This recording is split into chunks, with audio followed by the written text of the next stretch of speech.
Freedomizer Radio, where freedomizers freedomize freedom. It's feline fury time. Hello, Freedomizers and friends. This is Tiger Lily. Thank you for staying tuned right after See the Powers show. This is Tiger Lily, and I'm your show host for Tiger Lily's Freedom Roar on Freedomizer Radio. If you happen to be listening online and you want to call in with a question or with a comment, please feel free to do so. The number is area code 347-324-3704. The day is the 30th. It's the last day of November, 2012, and it is the top of the hour. It's 11 a.m. Pacific time. I happen to be living Mountain time, so it's noon for me. A couple of quick announcements. Next week I'm going to have Antonio Buehler is going to be my guest. He is an activist out of Austin, Texas. He has made quite the name for himself. He was awakened to the police state a year ago. It'll be a year on New Year's Day. And what happened was that he witnessed a woman who was handcuffed behind her back, and two Austin police officers, one of them in particular, lifted her up and was abusing her. And so he tried to videotape that, and for that he was arrested and accused of assaulting the police officer. The police flat out lied and said that he spit at him, which was an absolute lie. So what he did was contacted Craigslist to see if anybody had gotten any video or any pictures or footage or testimony that could clear his name. Indeed, somebody did come forth, and I'm going to have him on my show. He has since started a very dynamic program there in Austin, Texas called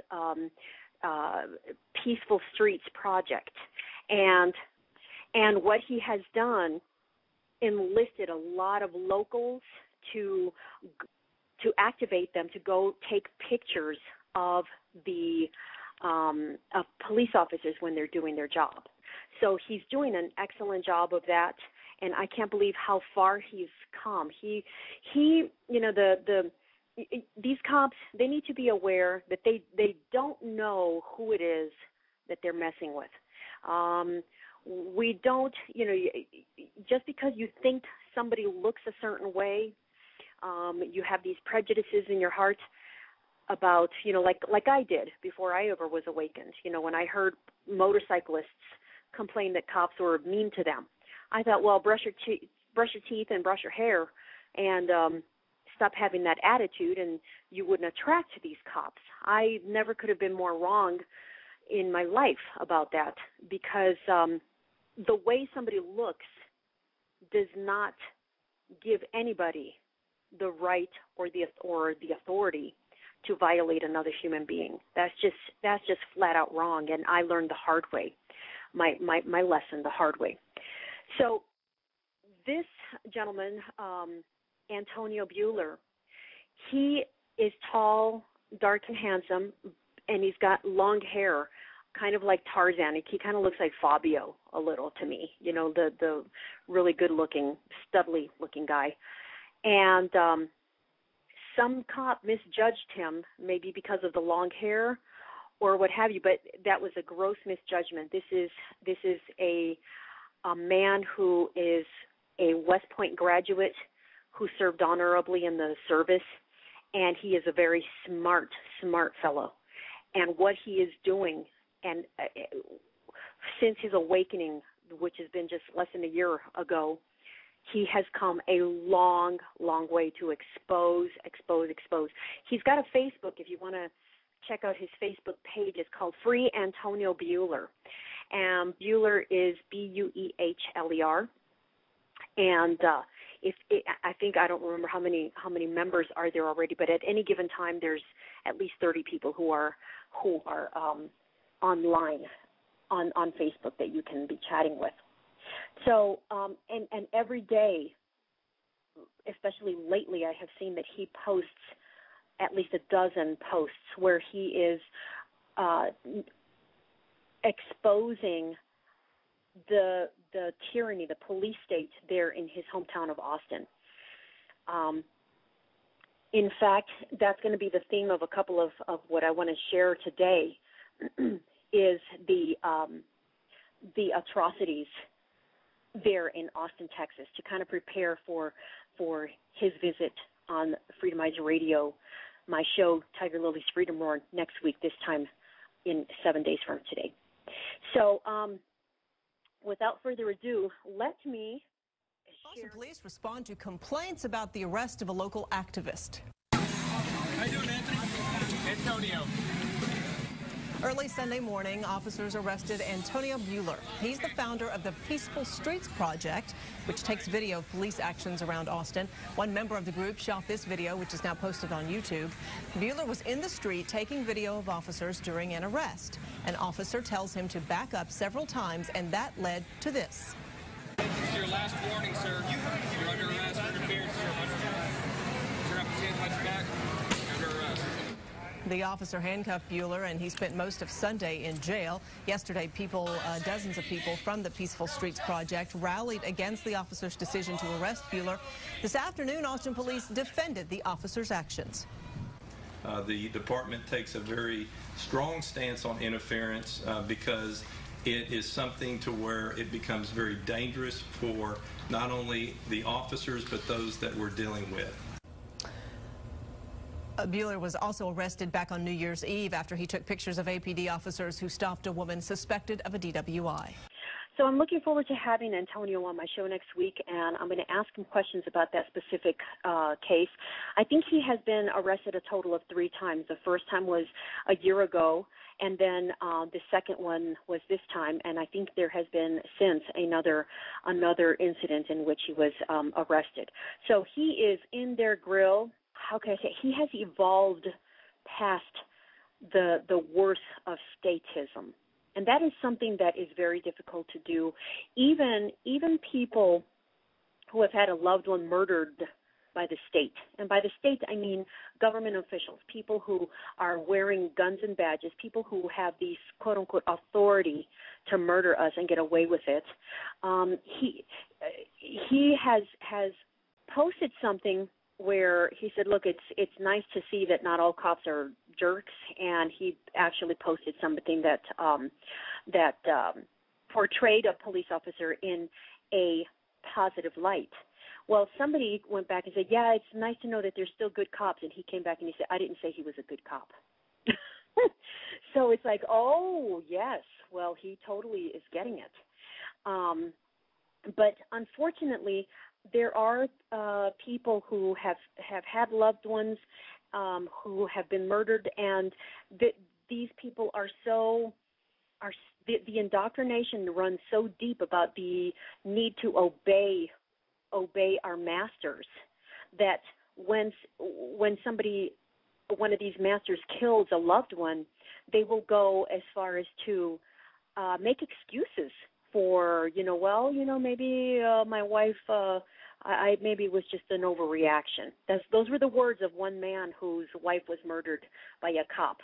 And I covered that story about a year ago, and it was in February. She was murdered out of some small town. An eyewitness here in Culpepper is contradicting what state police are saying about the investigation and why the Culpepper police officer fired at a Sunday school. I'm angry, I'm frustrated, I'm sad. I'm fighting back tears right now. Cook's husband doesn't understand why an officer would shoot his unarmed wife multiple times. Personally, I think it may be an overreaction.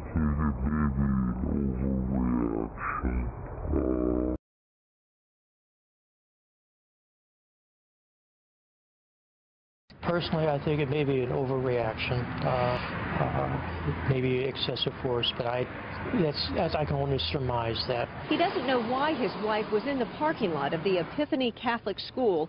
Their couple's pastor at Culpepper United Methodist Church thinks she may have been there searching for a job to work with children because she loved her volunteer role teaching Sunday school here. What was going on? I honestly do. I wish I knew what was happening. Culpepper Town Police and the County Sheriff's Department are assisting state police in the investigation. No charges have been filed, but Gary Clark is talking to an attorney about possible legal action. Widower of a Culpepper woman who had been shot to death by a police officer in that town is also dead tonight. Virginia State Police say 62-year-old Gary Cook's body was found inside his apartment. Since her death, her husband Gary Cook had gone public demanding answers from the police department. Well, tonight according to Virginia State Police, Cook was found dead inside his apartment on Tuesday after a maintenance worker had gone inside. Investigators don't suspect foul play. Now, during an interview earlier this year, Cook told 9 News he had multiple health issues. Investigators are trying to figure out if he died from natural causes or if this was a suicide. So then the sheriff pulled up right behind him. The ambulance people went in.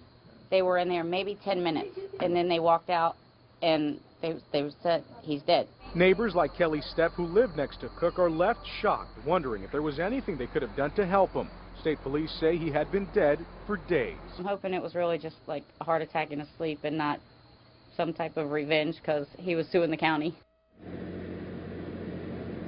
And he did file that lawsuit back in May, a $5.3 million lawsuit against then police officer Daniel Harmon Wright, claiming wrongful death in his wife's killing. Now, Cook's body has been taken to Manassas for an official autopsy to determine the cause of death. As for Harmon Wright, he's scheduled to go on trial early next year.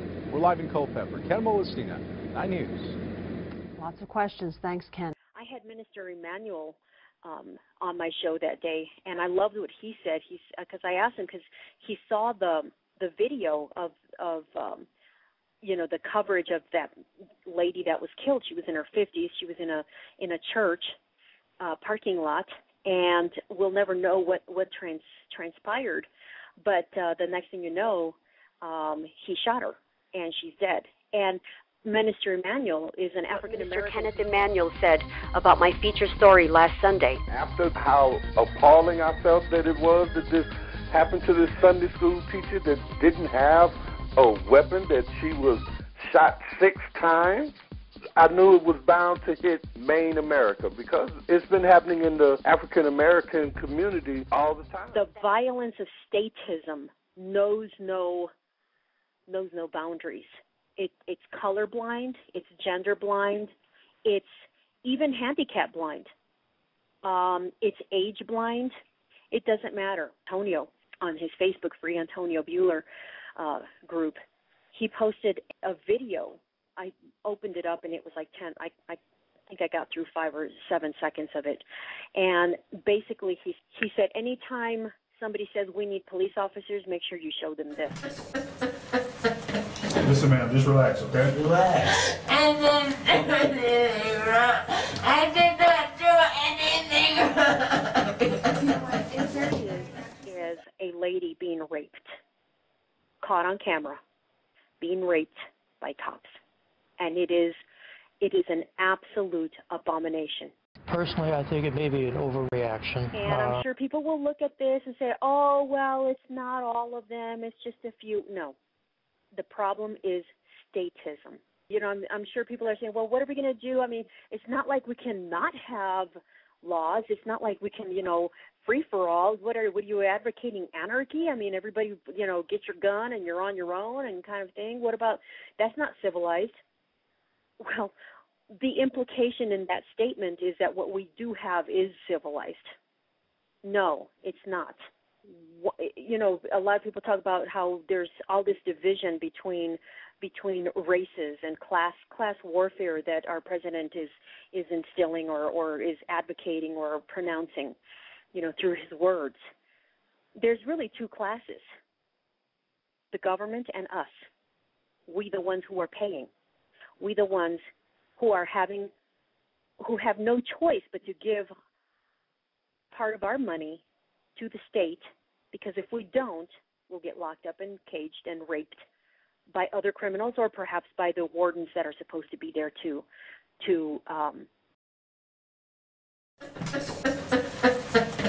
Listen, man, just Anaheim relax, okay? now, Anaheim, California. I would love to call her my good friend. Her name is Theresa Smith, and she has been an absolute, she's heroic. She's been a total advocate for cleaning up the cartel there in Anaheim that killed her son, leaving her 5 grandchildren without a father. And they killed him in cold blood, got away with it, and the media jumped on board to defend the state, to defend Anaheim cops by instantly blaming the victim. And it's in subtle ways, not necessarily overtly, in subtle ways, like instead of identifying him as a human being, they identified him as an ex-parolee. So right away, it's as though somebody who was in prison, who cares? He was killed cops probably had, cops, another pass for the cops.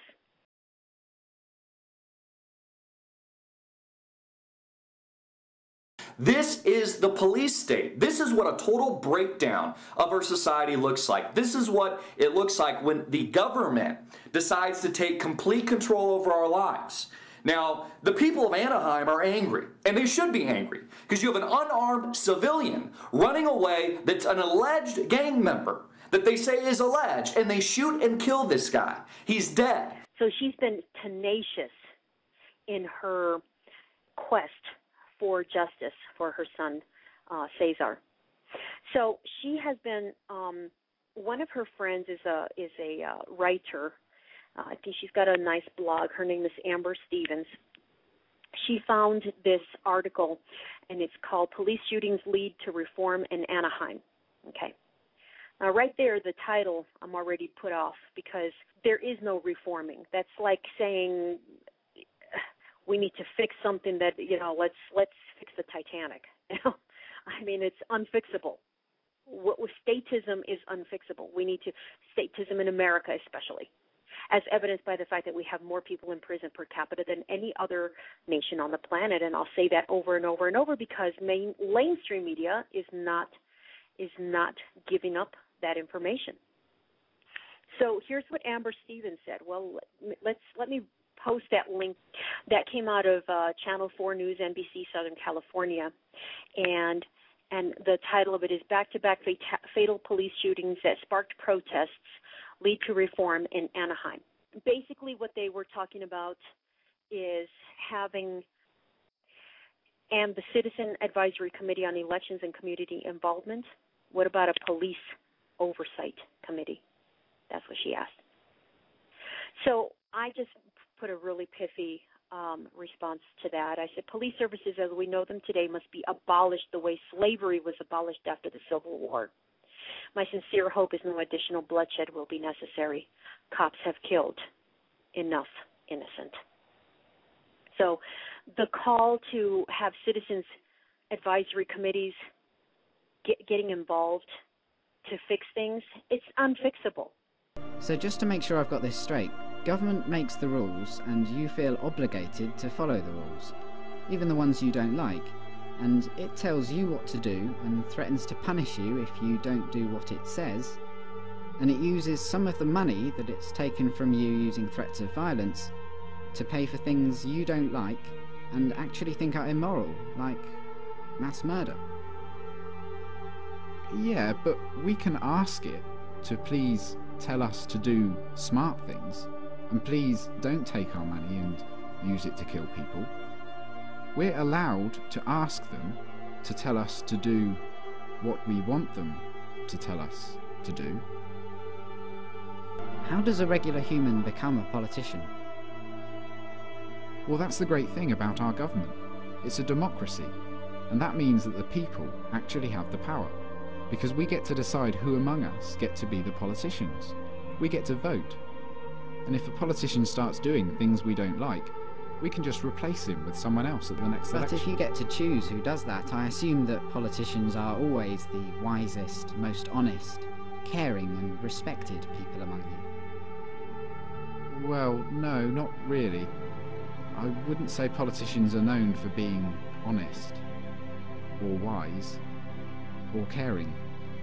And they're certainly not the most respected people among us. Come to think of it, most politicians are lying, power-hungry crooks. The ones you chose? Yeah, they're always doing things we don't like. They use taxpayers' money to enrich themselves and their friends, and they never keep their promises So to voters. why don't you just replace the lying, thieving, murderous, crooked politicians with some regular people? Well, we don't try to elect lying crooks. It just always turns out that way. But we have to have a government because some humans are nasty and might kill or enslave or steal. Civilization just couldn't survive without government. Let me get this straight. Because you're worried about the small number of nasty people that are willing to kill, enslave and steal, you think it's necessary for your survival to have a system where some humans among you, for a short while, get to call themselves the government, and they get to order everyone else around like slaves, and, if they want, commit mass murder overseas, using money they stole, using threats of violence. Politicians get to kill, enslave and steal, because if they didn't, someone else might? And you try to elect good, honest people to be politicians, but what happens every time is that the people you elect turn out to be corrupt, evil, lying crooks. That's your system. Yeah, that's pretty much government. It's absolutely unfixable. Take, for example, what I'm familiar with is the South Nevada, the Las Vegas Metro Police Department. It's run by a Gestapo regime. I call him the Gestapo Gillespie. His last name is Gillespie. That's the elected sheriff. If a cop, and by the way, under his watch, more people have been killed by that cartel, and they've gotten away with it than probably any other sheriff in that area or in Las Vegas. If one of his cops does something bad, first of all, rarely ever, I don't think I've ever known him to say anything bad about any of his cops. I mean, he protects them because they protect him. I mean, that's the incestuous relationship that they have. It's them against us. It's those with those that we pay against us, the ones that that are the payers. But to call us payers is not correct either, because what it is theft. I don't know how many people, if they had the choice to pay for a cop's salary, especially in a sheriff system in which they're killing their own people, how many people would actually volunteer to give them more money so that they can continue to kill off innocent people? Are you kidding me? That's ridiculous. So in Sheriff Gillespie's regime, if one of their cops does something bad, then you can do what's called an internal affairs request. You complain against them, and they have this whole system set up to where they themselves will do an internal affairs investigation. So once you do the investigation or the complaint, they investigate, and then you get a letter that says, well, we've reviewed all of the stuff that you had to say about this officer, but because of union rules, we cannot disclose to you what, if anything, we did to this cop. And we can't tell you what the results of this interview was. We can't tell you if disciplinary measures were taken. We can't tell you if he was exonerated. You can just kiss our ass. We're not going to tell you jack shit. So, and they also say, and if you don't like it, you can always go to the Citizens Review Board. On investigating what a Citizens Review Board is, guess what that is? It's a board of citizens appointed by the sheriff. You think there's going to be any justice there? This is such a dog and pony theatrical show that it is nauseating. These people need to be punished. They need to face trial.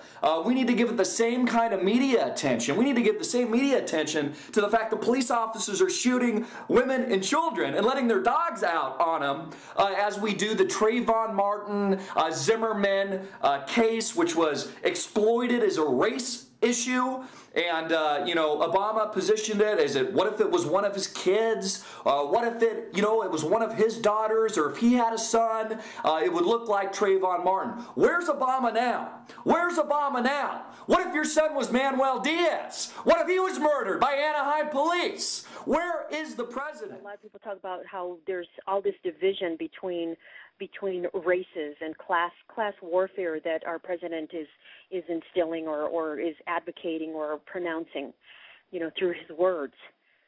There's really two classes: the government and us. We, the ones who are paying.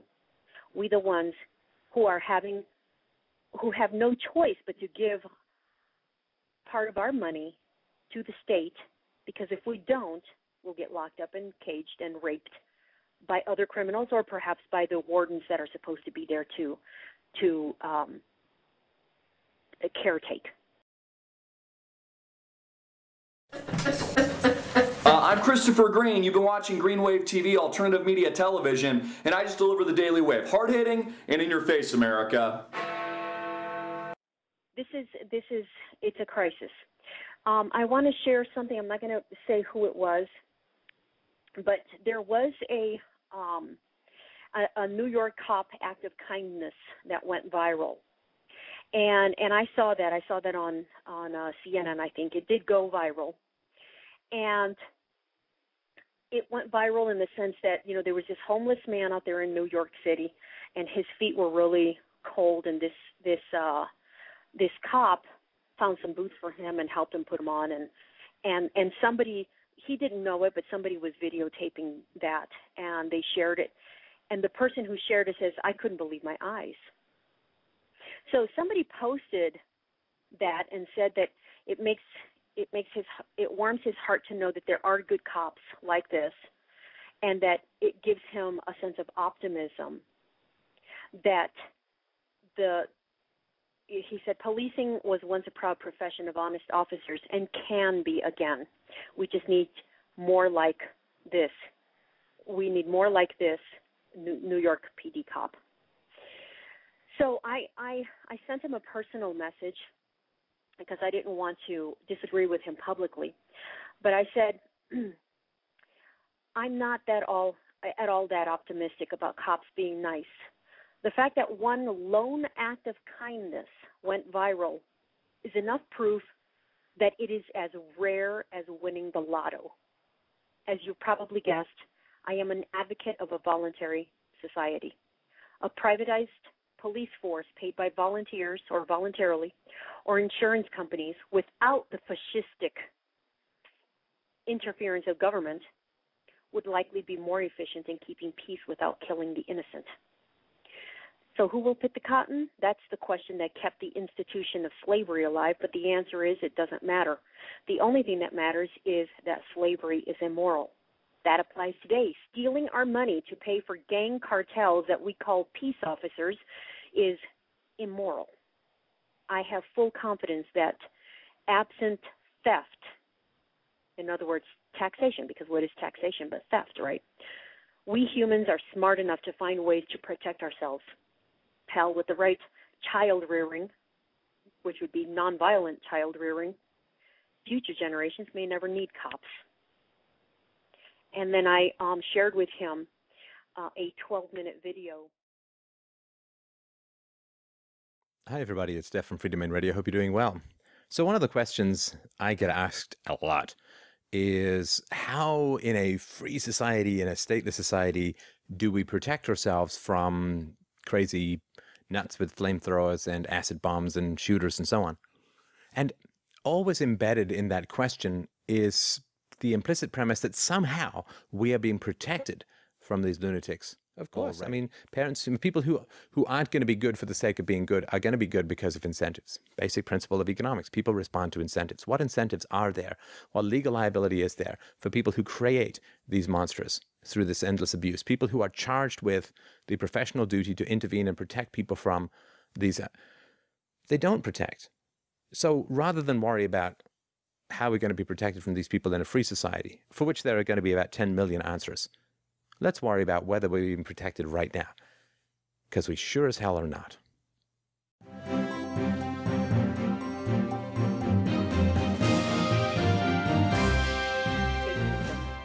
is bad.